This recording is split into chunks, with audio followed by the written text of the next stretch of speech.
Welcome back to the channel, everybody. It's Two for Joy here. Tonight we're going to be discussing the massive game on Thursday under the lights at St James's Park, Newcastle versus Barcelona, the opening Champions League fixture for the Mags. Tonight I'm going to be discussing the lineups that I believe will be put out, the tactical battles, and where this game can be won and lost. So let's get into it.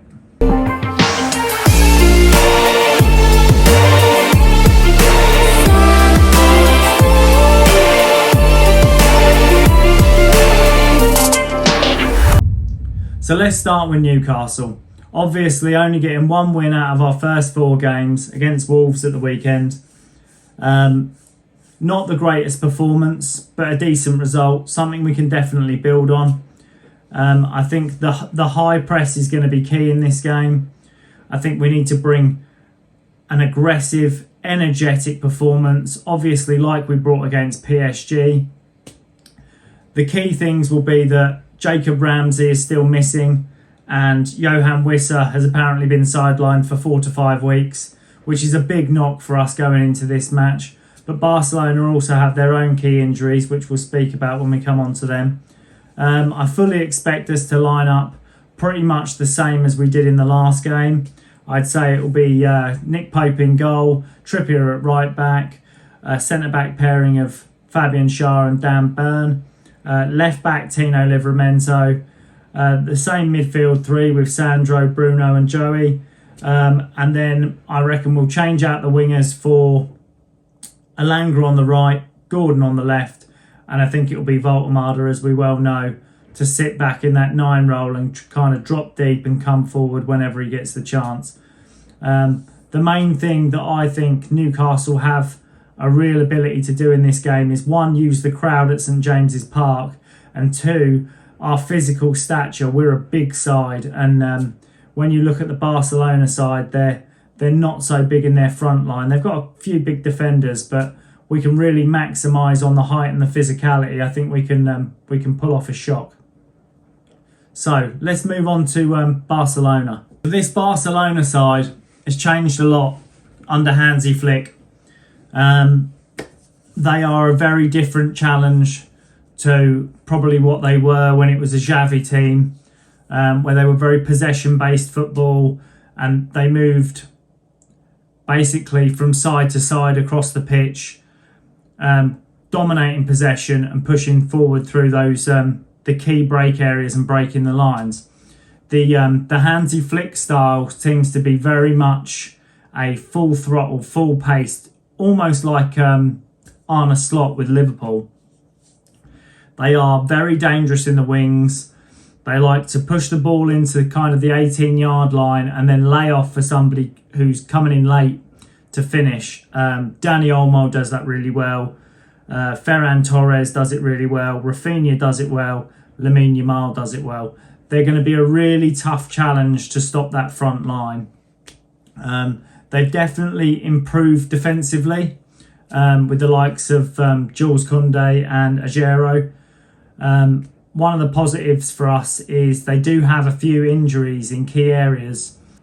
Marc-Andre ter Stegen, their number one goalie, he is currently sidelined with an injury. Balde, their left back, their starting left back, he is currently out. Both Xavi and Frankie de Jong from their centre midfield, they are both currently sidelined. And there is question marks over Lamine Yamal. They did say he had a back injury, although I believe he played in their last game.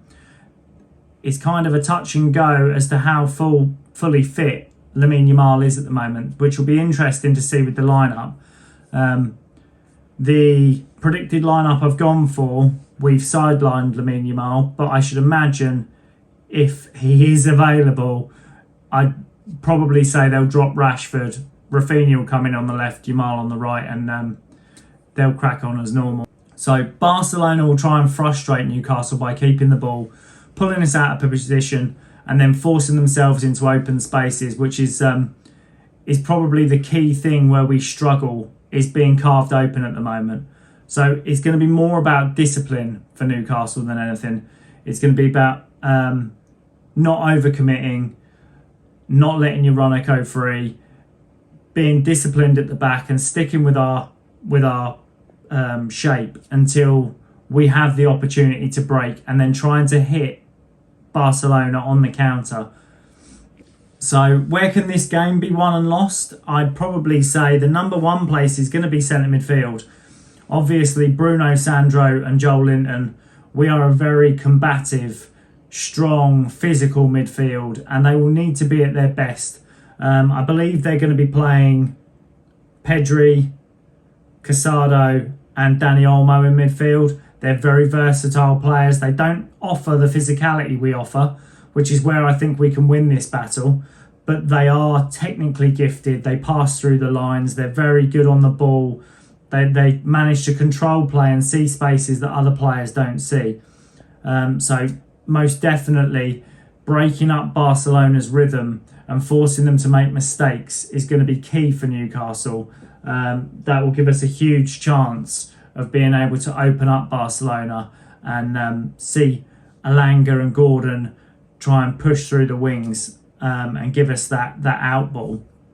The wide areas will definitely be key.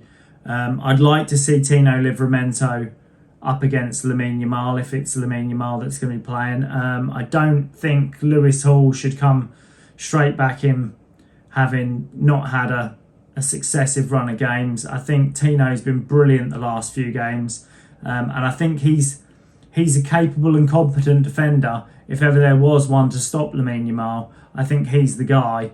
The other side, obviously, whether it's Rafinha or whether it's Marcus Rashford, as we well know, Trippier can more than handle Marcus Rashford. He has done before, he can do it again. I think we definitely need the experience of Trippier as a right back playing up against Rashford or Rafinha.